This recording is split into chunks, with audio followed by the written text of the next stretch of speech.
हळद रुसली कुंकू हसलं मालिकेत आज आपण बघणार आहोत. दुष्यंत अमेरिकेला जाणार असल्यामुळे तो पूजाला आता केअर सेंटरमध्ये ठेवणार आहे. आता हे पूजाला कळाल्यामुळे पूजा दुष्यंतच्या घरातून पळून जाते.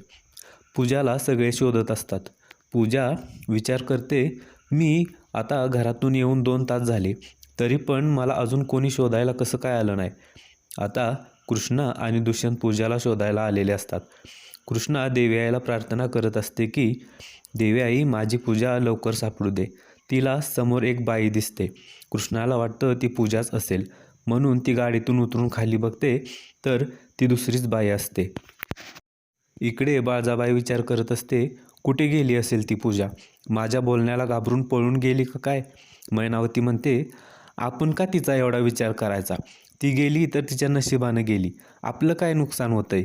आढळराव म्हणतात, ती पोरगी कुणी बाहेरची नाही, आपल्या घरच्या सुनबाईंची बहीण आहे ती, तेव्हा तिला शोधण्याची जबाबदारी आपलीच आहे.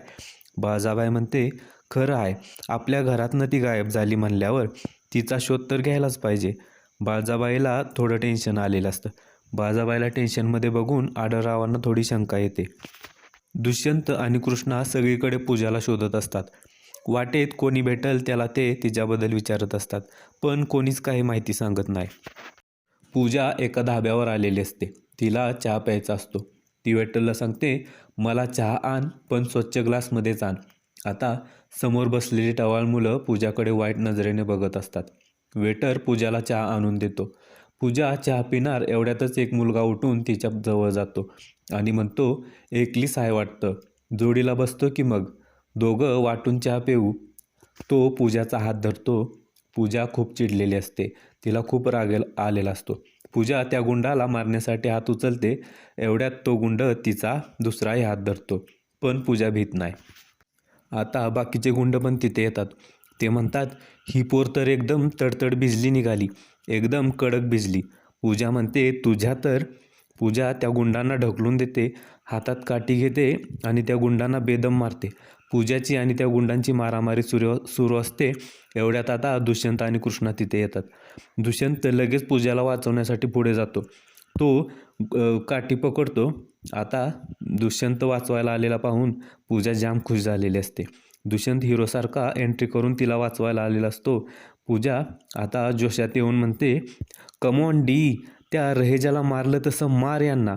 दुष्यंत आता आश्चर्याने पूजाकडे बघत असतो. दुष्यंत विचार करत असतो, पूजाला आता पाठीमागचं सगळं आठवतंय की काय? पूजा जोशात येऊन विसरलेली असते की ती आजारी असल्याचं नाटक करते. पूजा स्वतःशीच म्हणत असते, अरे यार, हे मी काय बोलून गेले. दुष्यंत त्या गुंडांना खूप मारतो. त्या गुंडांची खूप धुलाई करतो. दुष्यंत आता पूजाजवळ येऊन म्हणतो, पूजा, तुला आठवलं सगळं? म्हणजे तू बरी झालीस का आता? आता पूजा काय करते, मुद्दाम चक्कर येण्याचं नाटक करते. दुष्यंत आणि कृष्णा तिला घरी घेऊन येतात. डॉक्टर पूजाला चेक करतात. आता जयकांतमध्येच म्हणतो, डॉक्टर, मॅडमला काय होणार तर नाही नवं? मैनावती लगेच म्हणते, तुला काय करायच्यात नुसत्या चौकशा, गप उभा राहा इथं. आता दुष्यंत डॉक्टरांना म्हणतो की पूजाने पास्टमध्ये घडलेली घटना मला सांगितली, मला आठवण करून दिली. म्हणजे डॉक्टर, आता तिची मेमरी परत आली आहे का? तर बाळजाबाई आता डॉक्टरला खुणवून सांगते की नाही असं म्हण. डॉक्टर म्हणतात, नाही, पूर्णपणे मेमरी परत आलेली नाही. दुष्यंत म्हणतो, डॉक्टर, मी पूजाला केअर सेंटरमध्ये ठेवण्याचं ठरवलं होतं. तेव्हा डॉक्टर म्हणतात, नाही, केअर सेंटरमध्ये ठेवू नका, इथे आपल्या माणसात असली तर ती लवकर बरी होईल, असं म्हणून डॉक्टर निघून जातात. इकडे आता कृष्णा दुष्यंत अमेरिकेला जाणार म्हणून त्याच्या बॅगा भरत असते. तिने खूप सामान भरलेलं असतं. दुष्यंत म्हणतो, कृष्णा, एवढ्या का बॅगा भरल्या? 3-3? काय सामान आहे एवढं? कृष्णा म्हणते, अहो, तुमच्यासाठी फराळ केलाय ना, तोच भरलाय. दुष्यंत म्हणतो, एवढं लगेच नाही नेता येत ग. कृष्णा म्हणते, म्या कुठं म्हणलोय लगेच न्या म्हणून, तुम्ही जाल तेव्हा न्या. दुष्यंत हसतो आणि म्हणतो, कृष्णा, अगं लगेच नाही ग, लगेच सामान म्हणतात ग त्याला. कृष्णा म्हणते, असं होय? कृष्णा पुढे म्हणते, दुष्यंत सरकार, तुम्ही फॉरेनला जाणार ना, तर तिथल्या लोकांना सांगा की आमच्या मराठीचे शब्द असे डापायचे नाहीत म्हणून, आणि डापलं तर त्याचा असा अर्थ बदलायचा नाही. दुष्यंत हसतो आणि म्हणतो, कृष्णा, काय यार तू पण. दुष्यंत म्हणतो, बरं ते सोड, आता तू दोन बॅगा भर. एका बॅगेत माझे कपडे भर आणि दुसऱ्या बॅगेत तुला काय द्यायचं ते लाडू चिवडा काय भरायचे ते भर. कृष्णा म्हणते, अव न्या की, तिथं तुमच्या राहायची सोय आहे पण खायची सोय नाही ना व, उगच फिरत बसचाल. त्यापेक्षा घरचा खावा असला की बरं असतं ना. आणि तसं बी ह्या बॅगाला चाक आहे, ती तुम्हाला काय डोसक्यावर थोडीच न्यायची ही बॅग. दुष्यंत म्हणतो, कृष्णा काय यार हे तुझं लॉजिक नाही. तू असं कर, तू अजून एक बॅग भर, 4 बॅगा घेऊन जातो मी. कृष्णा आपली एवढी काळजी घेते हे पाहून दुष्यंतला खूप आनंद झालेला असतो. दुष्यंत कृष्णाकडे प्रेमाने बघत असतो. आता इकडे बाळाबाई पूजाला धमकावत असते की उद्या दुष्यंतची अमेरिकेची फ्लाईट आहे, त्यामुळं तू पुन्हा काही गोंधळ घालू नकोस.